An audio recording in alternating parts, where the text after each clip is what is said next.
world accepted this.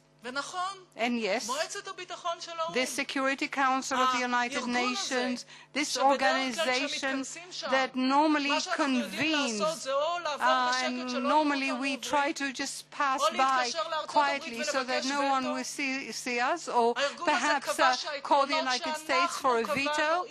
They said that the principles we set with the Palestinians for negotiations are acceptable in the eyes of the world, and the basis will be what we and the Palestinians decide together, because something else happened. We and those pragmatic factors came to the world together and said this is our common interest, and no one can gainsay that.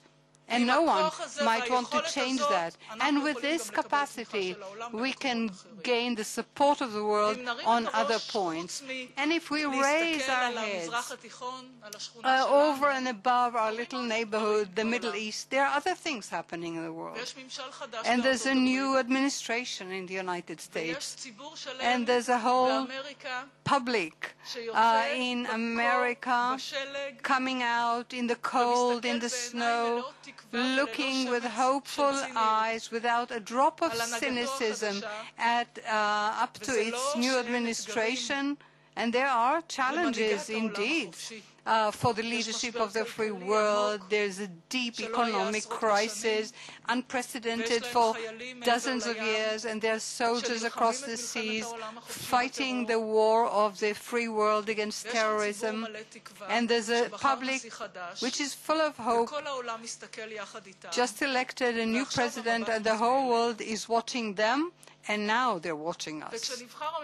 And when the new administration was elected, I read that there are people in Israel who are worried about that, who see it not as an opportunity but as a threat. And I understood that the threat that is envisioned is that this new administration might put pressure on Israel to reach a peace agreement. Ladies and gentlemen, peace is not a threat. It is an Israeli interest. And this is our chance. As in every partnership, we are going to start something that is new with a state that we have common values with, long-term friendship, distinct understanding of interests in the Middle East.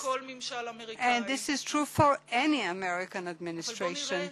But let us look at what we can bring to this new partnership, and what Israel can bring into this new partnership with the right leadership is first and foremost its understanding that this process is our interest. The political process, we're not doing anyone any favor by pushing ahead. This is our interest. But when they recognize that we really mean it, we meaning the Israeli leadership, that we are determined to push ahead even at hard times, that when we say peace, we understand what it means both in terms of the contents and what it means for us, the preservation of our interests and the concessions as well. And when we come with this to this new partnership, I can promise you that the relations will not be one of threats but of opportunities, because with these assets we can act together with the United States, with Europe, with all of the free world against the threats that are out there. We can act together against Iran. Israel might be able to act together with others against terrorism, because when we enter this room, the first meeting, if you like, of a new Israeli prime minister and a new American president, there are two options we face. One would be that each of them would know where the other is, and there would be some shared understanding of what needs to be done. And the other option is that of mutual suspicions. It took a long time to overcome the suspicions of some countries in the world against Israel. Israel is paying a heavy price because of the gap between our image and what we really are. We are paying a heavy price for the times when we said one thing and did another, and the image that we are only looking to gain time to stall, and we can't really afford to pay that price now. Please don't misunderstand me.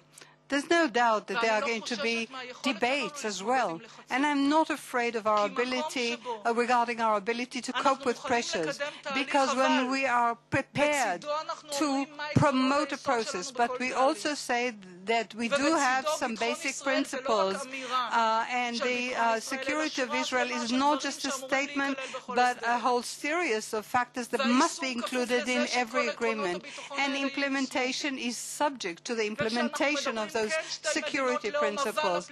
And we are talking about 2 states for 2 peoples, but without the refugees being included in that. This is part of the concept, and this can promote the process because this is the principle.